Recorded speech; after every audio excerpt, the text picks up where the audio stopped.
May nagagit sa ating kanang.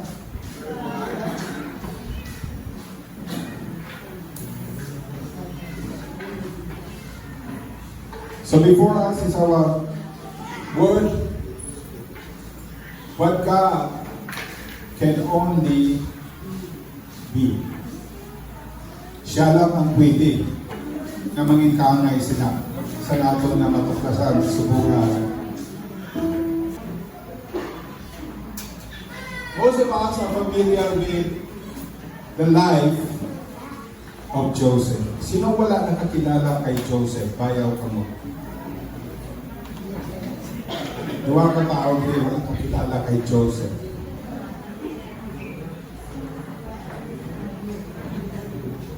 Ipakilala ko sa imo subong. Joseph was the son of Jacob by Rachel, the woman he loved. When we read the story of Jacob and Rachel and Leah, we know that Jacob loved Rachel. Nanging asawa niya lang si Leah bangod sa tinunto ni Laban. Joseph was loved by Jacob more than the rest. There were 12 brothers, pero pangagaya niya si Jacob. In fact, ang picture niya nagalipik sa niya nga coat of many colors nga tinalagsahon na nga ginahatag sa mga bata sa ilang at time because it's very costly. Right? So Jacob loved him more than the rest. He was envied by his brothers.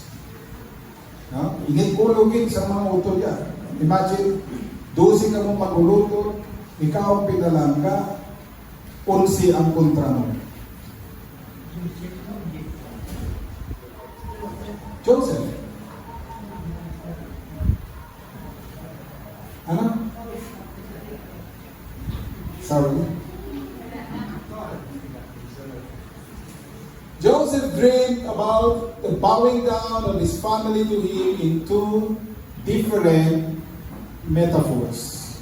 Ang unang metaphor, sheaves. The goddess na kamo sa mga sheaves, ang sheaves sa iya mga utod, nagtipon palibot sa iya ng sheep na gingather, kag nagbow down. Ang ikaduwang damgo ni Joseph, the sun, the moon, and the stars gathered together and bow down before him. So duwa ka metaphor in gamit ni Lord sa pagpahayag sa kay Joseph pagi sa dalaguhanon sa iya nga palaaputo. He was eventually hated by his brothers and sold to merchants who brought him to Egypt. Sa kainit sa ulo nila, sa pangunan ni Judah, ang plano nga patsyon. Pero salamat na nagpatuna si Reuben, instead nga pagpatay siya, ginhulog siya sa may cistern. With the intent nga pagtalikod sa mga utod, kuwaon siya ni Reuben. Ang problema sa siya nagtalikod, ang mga utod niya mong nagkuha kay Jacob, kagimbaligya sa mga merchants na nag-cross from Egypt or from Palestine or from Canaan to Egypt. So he was sold. He was brought to Egypt. He served Potiphar as an official in Egypt and prospered. Ang mga sa Biblia, God was with Joseph and he prospered. The problem naman karon was seduced by Potiphar's wife. Kaya wala nang alam ang asawa niya. Potiphar's wife na kilala natin. He was charged with having attempted to rape her and imprisoned.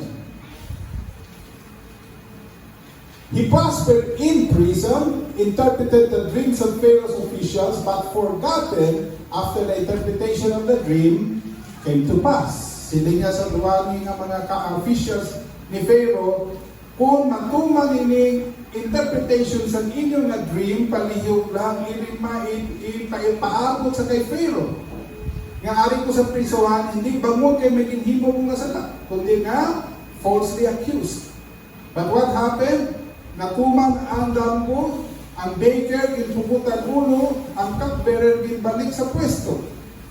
Pagbalik sa pwesto sa cupbearer, nalipatan niya si Joseph. So he spent another 2 years in prison. He was eventually summoned to interpret Pharaoh's dreams and sat as second in command to Pharaoh in Egypt. Okay? And guided Egypt through the 7 years of plenty and had prepared Egypt to face 7 years of famine. Came face to face with his brothers when they went to Egypt to buy grain.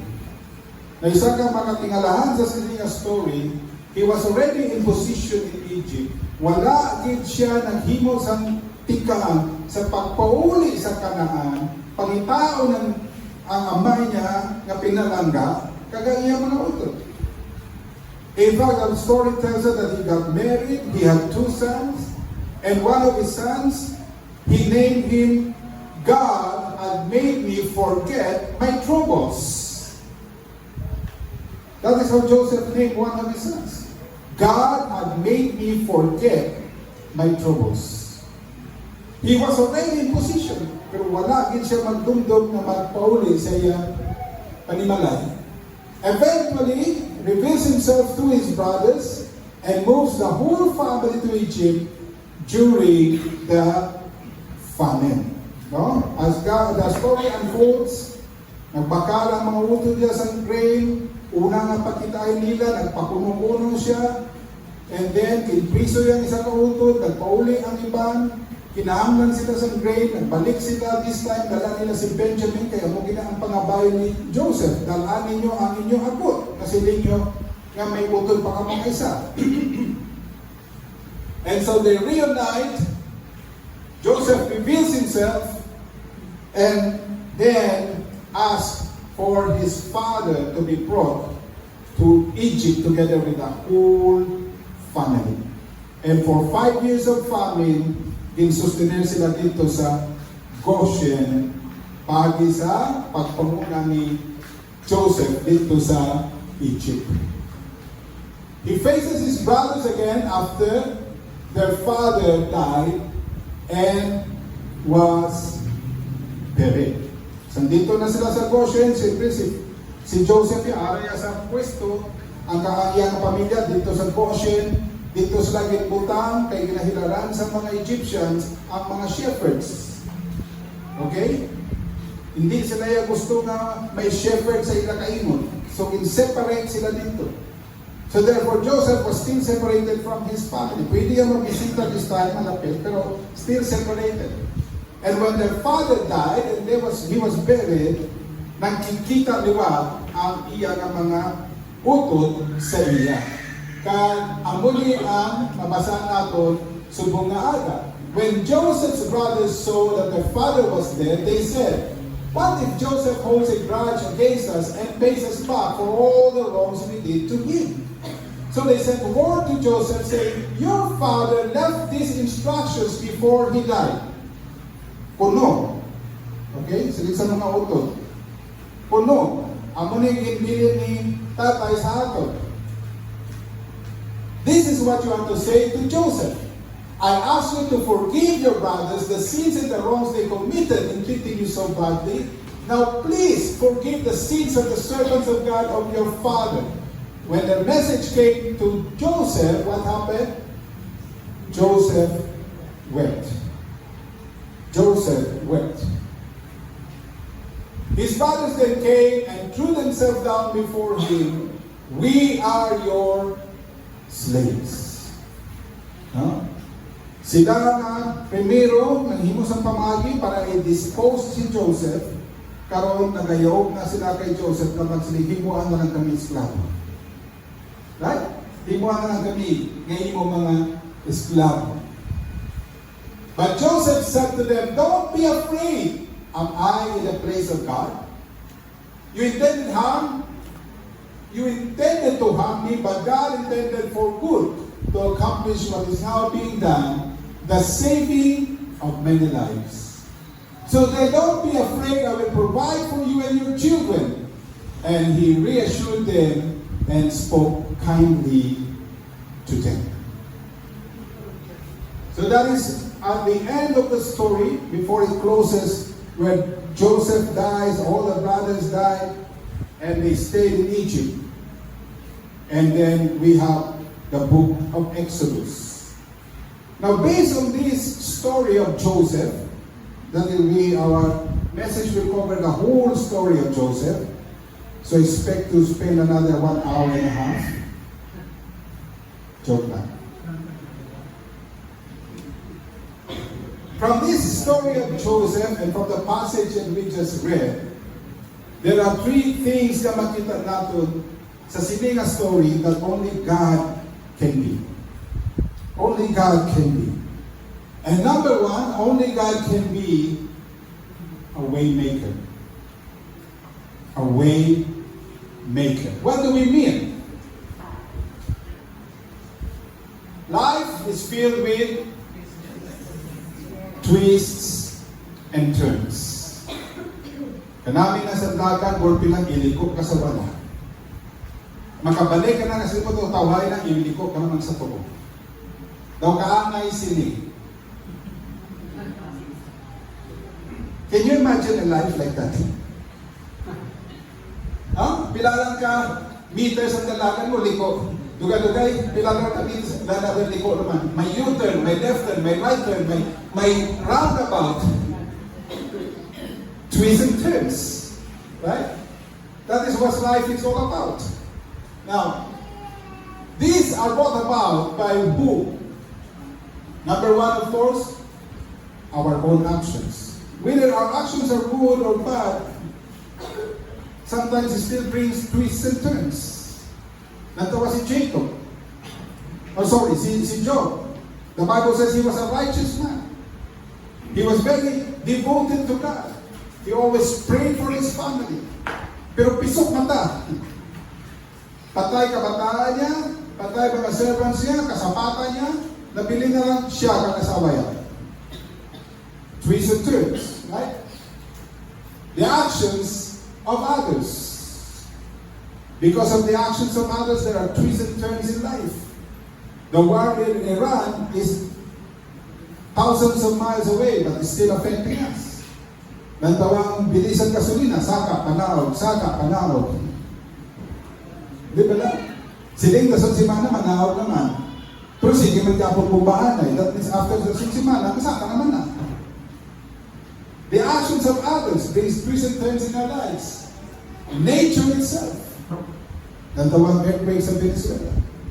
Pilakan thousands. As to today, more than 4,000 are declared dead. That is still without accounting of all those who are still buried, who have not yet been identified.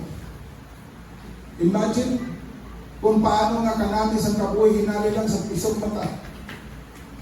Devastated. And of course, evil forces. In the case of Job, we read that Satan presented himself before God and challenged God on the faithfulness of Job. And because of that, God allowed him to touch his family, touch his properties, and eventually touch his body without killing him. And of course, when negative things take place, we many times what? Panic. Hindi kinaya manigan. May times ka dyan, mapanig ka dyan. Or, we struggle. No?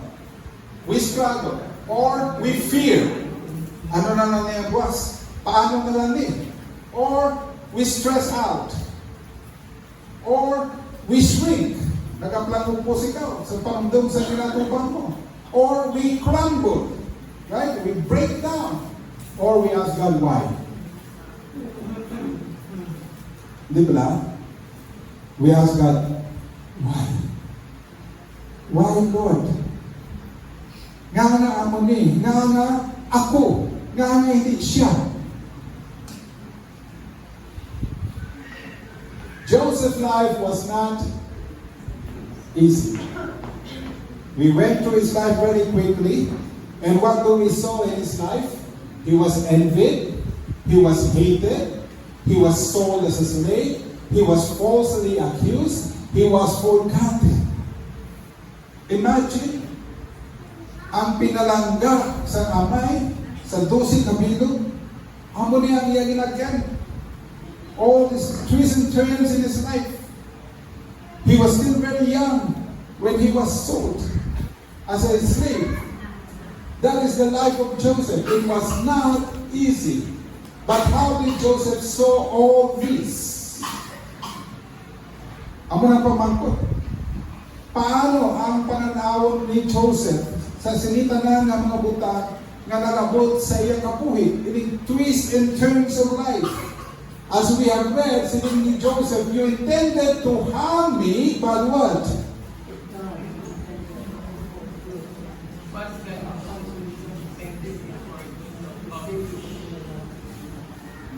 Joseph had the right perspective.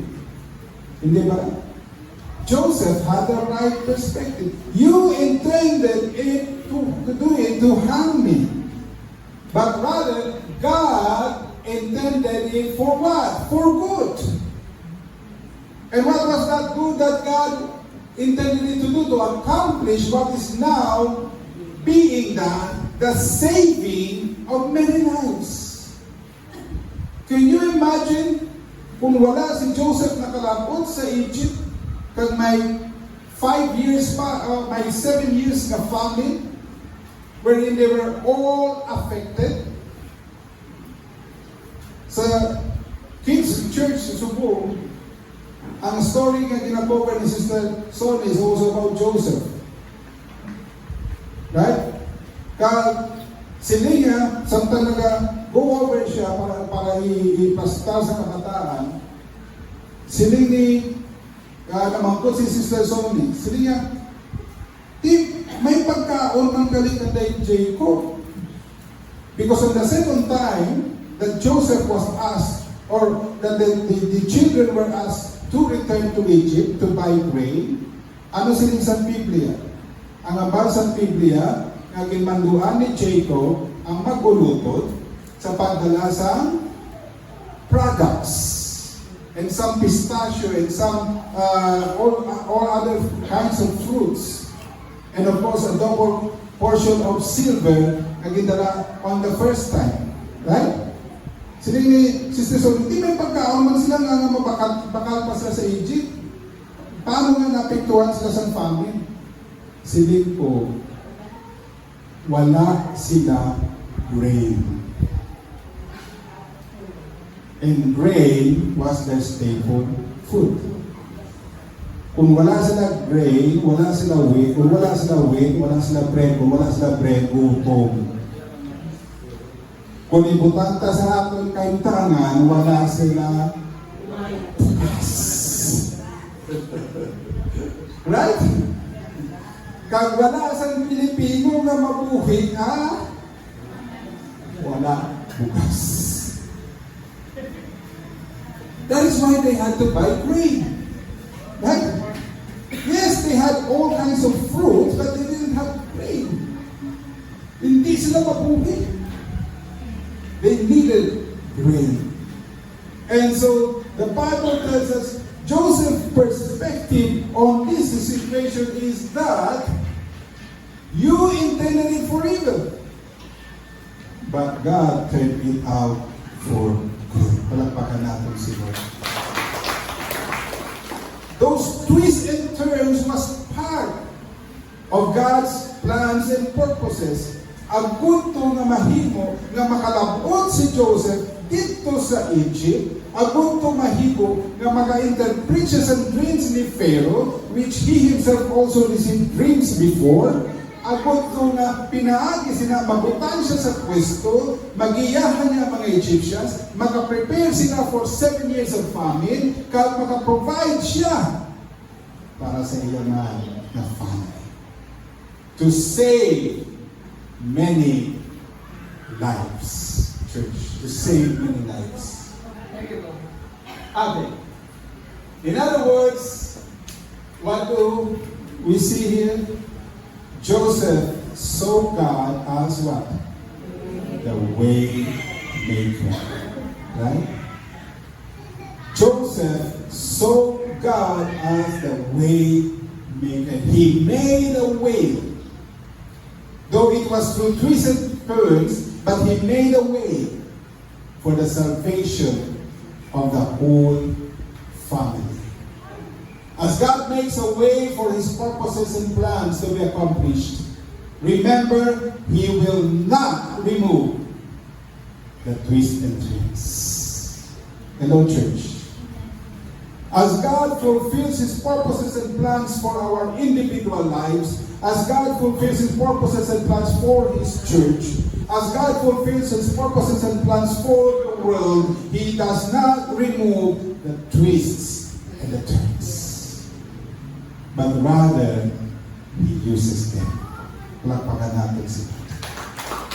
He uses, no matter how painful it is, no matter how difficult it is, no matter how heavy the burden is, He still is using it to turn it out for good. For good. Secondly, only God can be a what? A promise keeper. A promise keeper. Now, it is said promises are made to be broken. Di ba kung may nag-promise subong niya mga bilinga siya, pick their promise. Promise with all my heart. Promise. But then it is said that promises are made to be broken. Kung sino man inaanak ko huna, hambot lang, pero sigurado kayo, nadula ang akong slide. Parents break their promises to their children.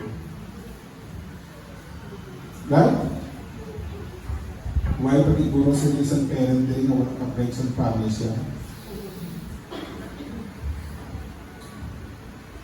Dahil pinita ka mo ni karon, sige pag-abot sa karon. Ay, pasensya lang anak, may ginauurap ako. Ay, pasensya lang anak, nalipatan ko.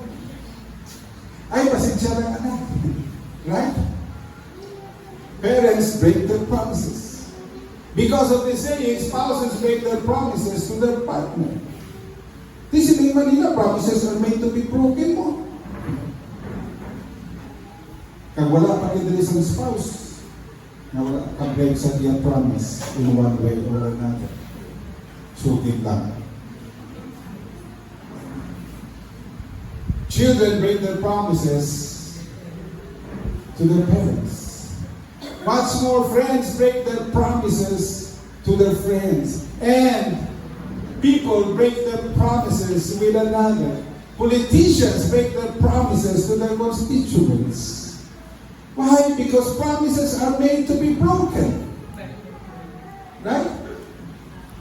All of us break a promise or two. All of us. And what is the reason? The very reason is because we are broken. Why do we break promises? Because of our brokenness. Tanan kita lamitan sansala niya tantang niya. Tanan kita nag-irda sa sinful nature. And we are all broken. And because of our brokenness, we are able to break our promises as well. Thus, only God can keep a promise, church. Only God. Makita nato na throughout the scriptures. God promised to mankind in the Garden of Eden, Genesis 3:15 was fulfilled when? In John 3:16. God's promise to Noah was fulfilled. Noah and his family were saved from the flood. God's promises to Abraham was fulfilled. Although it took more than hundreds of years kag matuman ang pag-angkon sa promised land, it took more than 20 years para na makabuos na sa anak ni Sarah. God did not break His promise to Moses As he has said, he delivered the Egyptians through his leadership. God did not break his promise to David, to the apostles, to Paul. All of them had experienced the fulfillment of the promises of God in their lives. And God did not break his promise to Joseph. He did not break his promise to Joseph. Again, remember Joseph's dreams? His dreams came to pass. Ang una niyang dream, the bowing down of the sheaves of grain represented all his brothers. The first time na pag-abot nila sa Egypt, what did they do? They bowed down to Egypt. Joseph, sorry. Pinitla na ko tubig.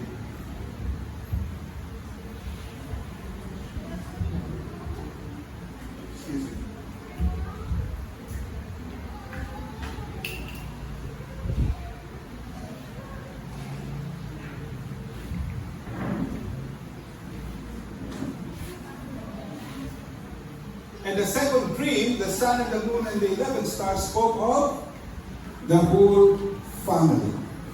Of course, Rachel was not there. Leah was not there because they both already had died. But it is a representation of the whole family. Why?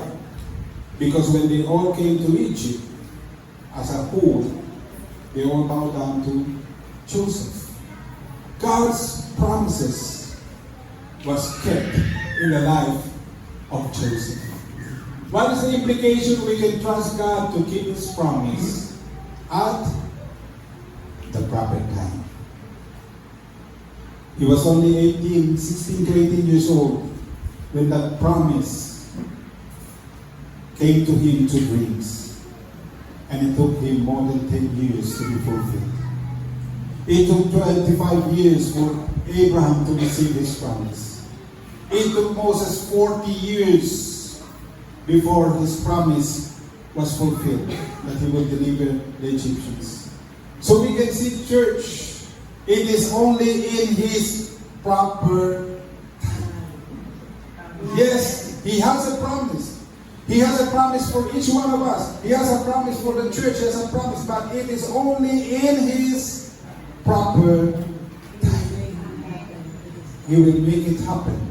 Isaiah 14:24, the Lord Almighty has sworn, surely as I have planned, so it will be, and as I have purposed, so it will happen.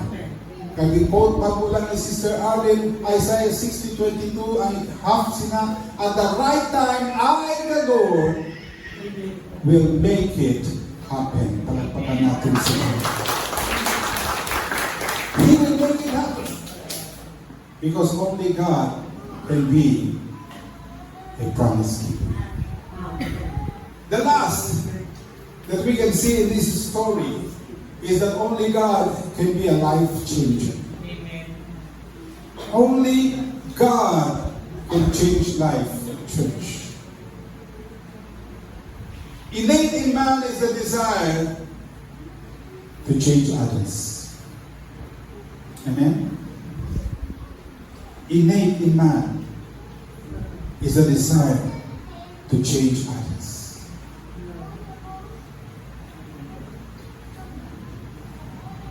Parents do everything to change the attitude and character of their children. Himulatan na ginahalin sa pagkatao nila, sa pagkatao nila. We want to take control. We want to change them. We want to put them in a proper perspective. We want to put them, to develop their character so that they can be a good citizen. So, as parents, we do everything. Labi na kid, kung may ara na virtual to mga bata. Right? Teachers do everything to change the attitude and character of their students. May teacher siya na nagsinggitan sa classroom, bawang kasabat sa kabataan. May harapan niya nga lupad ang chalk, o hindi ang chalk eraser.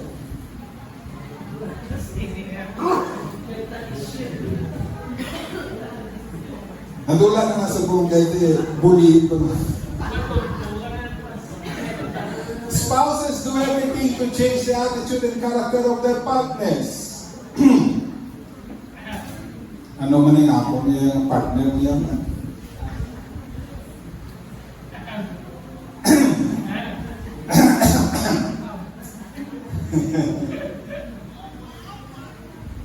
Right or wrong?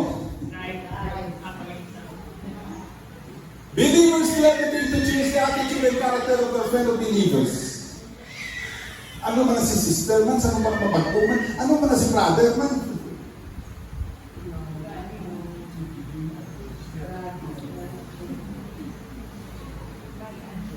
And Jesus knew this too well. Okay? Jesus knew this too well. When he said, what? What did Jesus say about this? The innate nature of man to try to change others. Amo ning ang bali Jesus, oh? Why do you look at the speck of sawdust in your brother's eye and pay no attention to the plank in your own eye? Hello? How can you say to your brother, brother, let me take a speck out of your eye, when you yourself fail to see the plank in your own eye? Kilala ni Lord. You hypocrite, first take the plank out of your eye, and then you will see clearly to remove the speck from your brother's eye. Kilala ni Lord, ikaw kagako. Nga ang ginayang ato niya, kinaiya. Gusto natin baguhon ang iba. Nga pareho na lang nga balaguhon kita tanan. Amen, church. Amen. Not even we are capable of bringing a change in our own hearts. Sa di natin makita ina. Arahan ba ni Jeremiah, the heart is deceitful above all things and what? Beyond cure. Who can understand it? Ikaw gani, di kayo chindis ko galingon mo. Tapos kinuha, ano pabago ng iba? And as we take a look at the story of Joseph again, Jacob could not bring a change in the heart of his children. Right?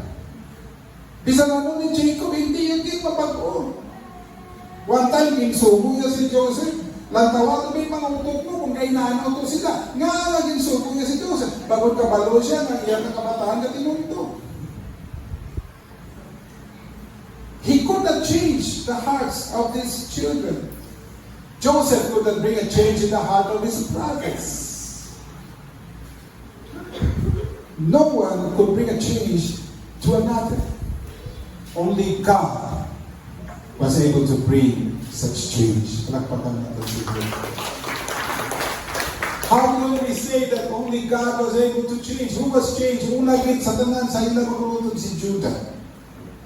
As we read the story, the one who moved to sell Joseph eventually became the one who offered his life for Benjamin. Remember, church? Siya ang na panguna. Pag-shoot na si Joseph, kasabal niya ito. Para wala na kita problema. Para wala sa ito'y mabantay sa atong mga hula.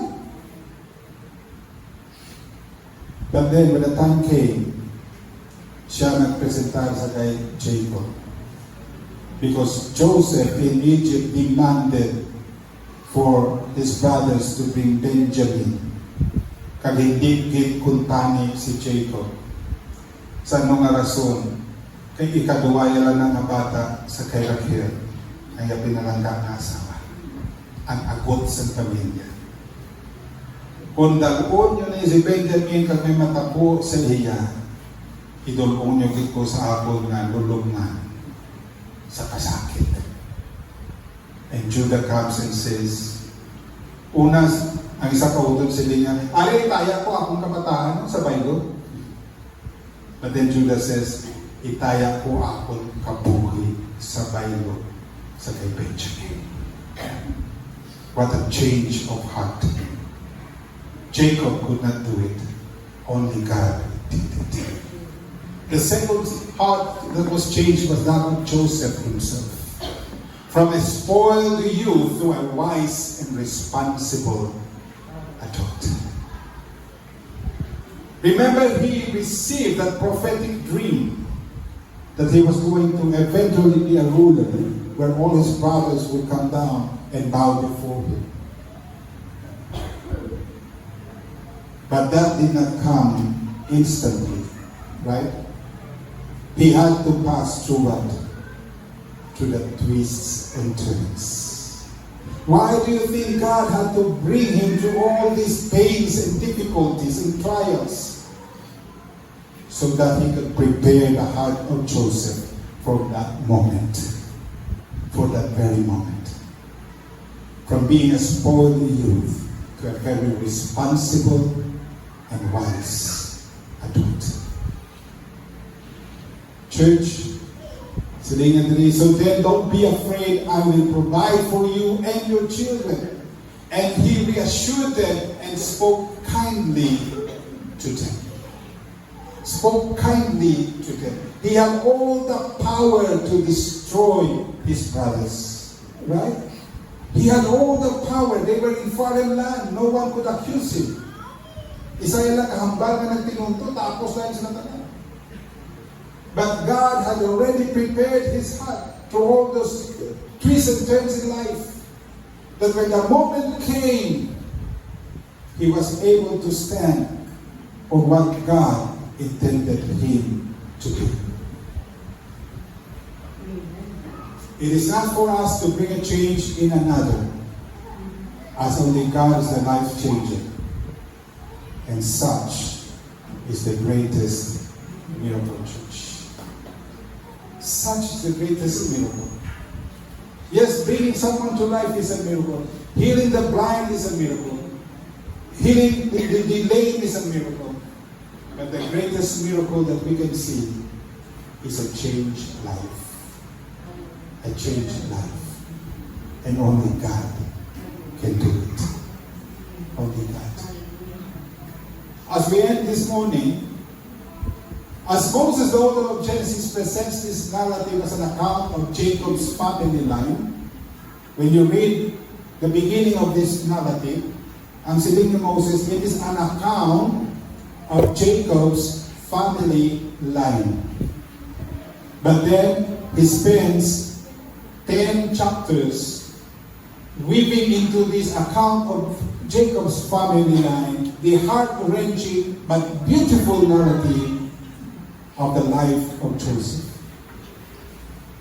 Many times when I come into that day when Joseph chooses to reveal himself to his brothers, I cannot hold my tears from running down as a family man.